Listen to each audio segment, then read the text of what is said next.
विद्यार्थियों, आप सभी का स्वागत है आज की इस बायो की क्लास में। तो देखेंगे आज का टॉपिक मेरा क्या है, परमानेंट टिश्यू यानी स्थायी ऊतक। क्लास है भाई जीव विज्ञान, जीव विज्ञान, जीव विज्ञान यानी बायोलॉजी, बायोलॉजी। टॉपिक का नाम है मेरे भाई, टॉपिक का नाम है स्थायी ऊतक। टॉपिक का नाम है भाई स्थायी ऊतक, जो बोलते हैं परमानेंट टिश्यू। क्या बोलते हैं मेरे भाई? परमानेंट टिश्यू मेरे भाई, परमानेंट टिश्यू, परमानेंट टिश्यू स्थायी ऊतक, स्थायी ऊतक, स्थायी ऊतक मेरे भाई। क्लियर क्लियर है? तो स्थायी ऊतक की अगर हम बात करें, स्थायी ऊतक होता है यानी ये ऊतक उन कोशिकाओं से बने होते हैं, यानी ये ऊतक उन कोशिकाओं से बने होते हैं, उन कोशिकाओं से बने होते हैं,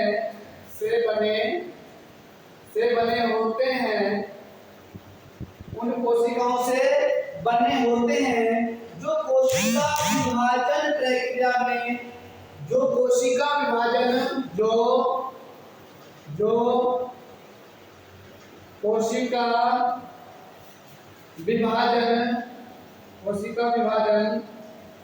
प्रक्रिया से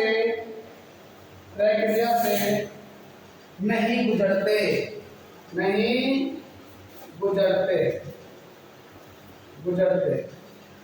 स्थायी ऊतक कहलाते हैं। स्थायी ऊतक कहलाते हैं। क्या कहलाते हैं भाई मेरे भाई? स्थायी ऊतक कहलाते हैं। क्लियर? यानी ये ऊतक उन कोशिकाओं से बने होते हैं जो कोशिका विभाजन प्रक्रिया से नहीं गुजरते। स्थायी ऊतक, स्थायी का मतलब परमानेंट है ना, यानी वो परमानेंट ही रहते हैं, स्थायी है, एक जगह टिक रहते हैं और उन्हें बोलते हैं स्थायी ऊतक मेरे भाई। अब आगे बढ़ेंगे, पादपों में पोषक तत्वों के परिवहन में सहायक। पादपों में मेरे भाई, पादपों में पोषक तत्वों में क्या होते हैं? ये सहायक। पोषक तत्वों में क्या होते हैं मेरे भाई? सहायक। कौन? स्थायी ऊतक मेरे भाई। उसके बाद पादपों में भोजन और पानी के भंडारण में सहायक। पादपों में भोजन तथा पानी के भंडारण में क्या होते हैं मेरे भाई? सहायक होते हैं, है ना। यानी प्लांट को भोजन और वाटर यानी पानी में क्या होते हैं? सहायक होते हैं मेरे। क्या होते हैं? सहायक। और स्थायी ऊतक दो प्रकार के होते हैं। स्थायी ऊतक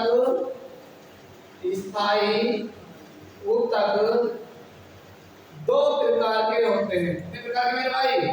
दो प्रकार के होते हैं। कौन कौन से भाई? एक तो यानी स्थायी सरल स्थायी ऊतक और कौन सा? जटिल स्थायी ऊतक।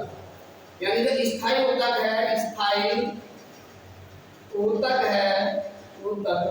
कितने प्रकार के मेरे भाई? दो प्रकार के। कौन कौन से मेरे भाई? कौन कौन से? एक तो कौन कौन भाई? एक तो सरल स्थायी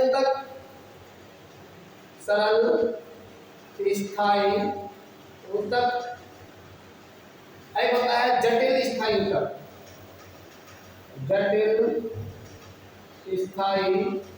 ऊतक।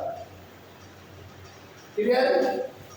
तो जटिल स्थायी ऊतक की अगर बात करूं तो इसके होते हैं दो पार्ट। कितने? दो मेरे भाई। कौन कौन से मेरे दोस्त? ये होते हैं दो, यानी जाइलम और फिलोएम। जाइलम और फिलोएम। और अगर मैं सरल स्थायी ऊतक की बात करूं तो इसके कितने पार्ट होते हैं? 3 पार्ट होते हैं। कितने भाई?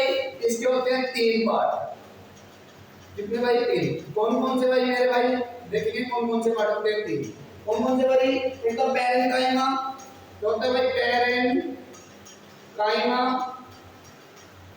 एक होता है भाई क्या? कोलेनकाइमा, कोलेनकाइमा, और होता है मेरे भाई स्क्लेरेनकाइमा,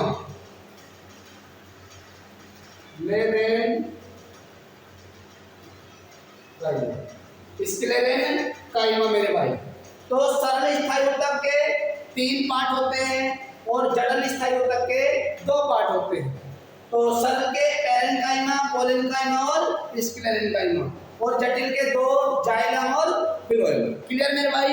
तो हम पहले पढ़ेंगे सरल स्थायी ऊतक और फिर पढ़ेंगे जटिल स्थायी ऊतक। क्लियर? तो आइए पढ़ते हैं मेरे भाई नंबर 1 करके। कौन सा? पैरेन्काइमा। क्या मेरे भाई? पैरेन्काइमा। क्या पढ़ते हैं मेरे भाई? पैरेन्काइमा। देखो भाई पैरेन्काइमा नंबर 1 पर पैरेन्काइमा ऊतक। पैरेन्काइमा ऊतक। तो पैरेन्काइमा ऊतक का काम क्या है? पौधों में भोजन या स्टार्च का भंडारण करता है। यह है पादप में, यह है पौधों में, यह है पादप में, यह है पादप में भोजन या स्टार्च का, भोजन या स्टार्च का भंडारण करता है, भंडारण करता है मेरे भाई।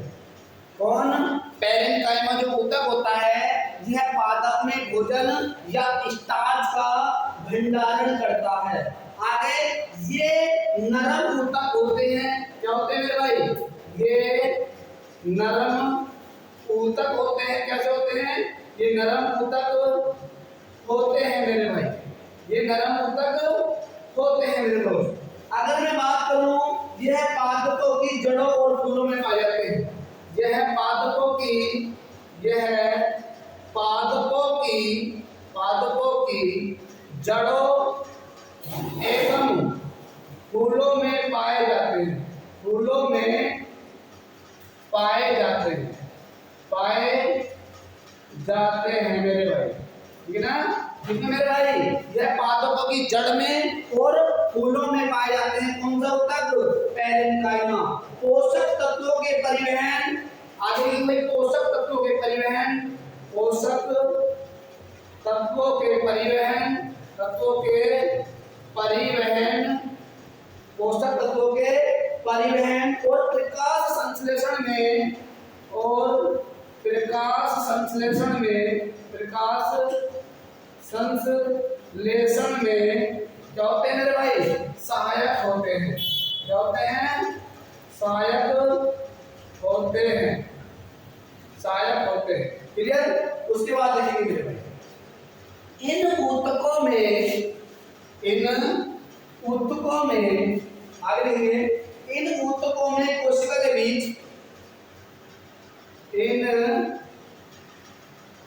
इन ऊतकों में कोशिकाओं के बीच, कोशिकाओं के बीच, कोशिकाओं के बीच, कोशिकाओं के बीच मध्यवर्ती स्थान, मध्यवर्ती स्थान, मध्यवर्ती स्थान अधिकतम होता है।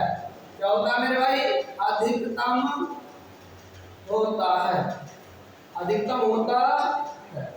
आगे बात करूं मेरे भाई, इन ऊतकों में, यानी यह तैरने वाले पौधों में पाया जाता है। जो पैरेन्काइमा ऊतक है यह तैरने वाले, तैरने वाले, तैरने वाले पौधों में, पौधों में पाया जाता है, पाया जाता है मेरे भाई। क्लियर है? यह तैरने वाले पौधों में पाया जाता है। आगे बात करूंगा भाई मैं कोलेनकाइमा ऊतक। कौन सा भाई? कोलेनकाइमा ऊतक। कौन सा ऊतक मेरे भाई? कोलेनकाइमा। कौन सा मेरे भाई? कोलेनकाइमा ऊतक। कोलेनकाइमा ऊतक। कौन सा भाई? कोलेनकाइमा ऊतक। कोलेनकाइमा ऊतक। कोलेनकाइमा ऊतक मेरे भाई। तो कोलेनकाइमा ऊतक जो है मेरे भाई, इसके बारे में पढ़ेंगे। ये कोशिका के बीच मध्यवर्ती स्थान, ये कोशिकाओं या कोशिका के बीच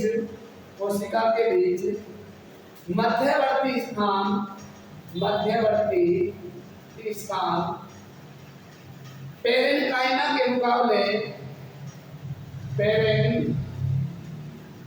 पेरेन्काइमा के मुकाबले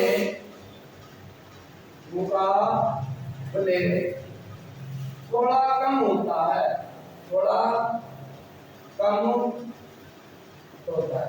यानी जो मध्यवर्ती स्थान है वो पेरेन्काइमा ऊतक के बजाय क्या होता है? थोड़ा सा कम होता है मेरे भाई। किसमें? कोलेनकाइमा ऊतक में। उसके बाद ये पौधों को लचीलापन प्रदान करता है। बड़ा मोर क्वेश्चन बनता है। यह पौधों को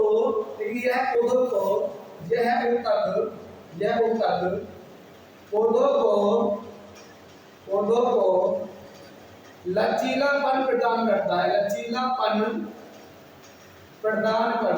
लचीलापन प्रदान करता है मेरे भाई। लचीलापन प्रदान करता है। उसके बाद अगर मैं बात करूं, इसका काम क्या है? ये पादपों को यांत्रिक सहायता प्रदान करते हैं। ये पादपों को यांत्रिक सहायता प्रदान करते हैं। यांत्रिक सहायता प्रदान करते हैं। क्या करते हैं भाई?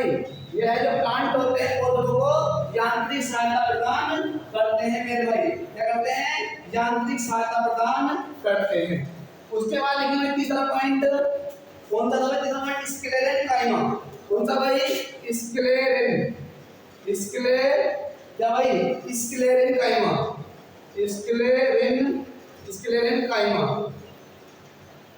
स्क्लेरेन्काइमा ऊतक। इसके बारे में पढ़ेंगे मेरे भाई। ये क्या होता है? देखिए, कोशिका के बीच मध्यवर्ती स्थान, कोशिका के बीच